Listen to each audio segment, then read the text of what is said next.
അങ്കമാലിൽ ഞാൻ ഒരുപാട് റെസ്റ്റോറൻറ്റ്സിൽ നിന്ന് ഫുഡ് കഴിച്ചിട്ടുണ്ട്. പക്ഷെ രുക്മിണിയിലെ മീൽസ് അതെപ്പോഴും ആ തട്ട് താഴെ തന്നെ ഇരിക്കും. ഇവിടുത്തെ മീൽസിനെ പറ്റി മാത്രമേ എനിക്കറിയുള്ളൂ. കാരണം വേറെ ഡിഷസ് ഒന്നും ഞാൻ ട്രൈ ചെയ്തിട്ടില്ല കേട്ടോ. ഒരു പ്രാവശ്യം മീൽസ് കഴിച്ച് അതിൻ്റെ ഫാനായി പോയിട്ട് പിന്നെയും വന്ന് വീണ്ടും മീൽസ് കഴിച്ചു, വീണ്ടും മീൽസ് കഴിക്കും. അങ്ങനെയാണ്. വേറെ ഒന്നും ട്രൈ ചെയ്യാൻ എനിക്ക് തോന്നാറില്ല. കാരണം നമുക്കൊരു സാധനം അത്രമേ ഇഷ്ടപ്പെട്ട് കഴിഞ്ഞാൽ പിന്നെ അതിനോടായിരിക്കുമല്ലോ പ്രിയം. അപ്പോൾ മീൽസ് ഓർഡർ ചെയ്യുവാണെങ്കിൽ നിങ്ങൾ ഉറപ്പായിട്ടും അതിൻ്റെ കൂടെ ഒരു ഫിഷ് ഫ്രൈയും കൂടെ പറയണം. എന്നിട്ട് അതിനകത്തൊരു കോമ്പിനേഷൻ ഞാൻ പറഞ്ഞുതരാവേ. കുറച്ച് തേങ്ങാ ചമ്മന്തി, കുറച്ച് സാമ്പാർ, കുറച്ച് ഫിഷ് ഫ്രൈയും കുറച്ച് അച്ചാറും കൂടെ ചേർത്തിട്ട് ഒരു ഉരുള അങ്ങോട്ട് കഴിക്കണം. അവിടെയാണ് മക്കളെ സ്വർഗം. ഒടുക്കത്തെ ടേസ്റ്റാണ്. ഇതിൻ്റെ ലാസ്റ്റത്തെ ഉരുളയാണ് കേട്ടോ. അതുവരെ ഞാൻ ആസ്വദിച്ച് കഴിക്കുവാണ്. നമുക്ക് ഒരു മട്ടിപ്പോ കാര്യങ്ങളോ ഒന്നുമില്ല.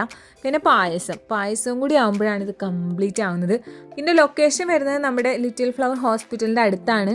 ഇത് പെയ്ഡ് പ്രൊമോഷനും കാര്യങ്ങളും ഒന്നുമല്ല, എൻ്റെ പേഴ്സണൽ റിവ്യൂ ആണ് കേട്ടോ.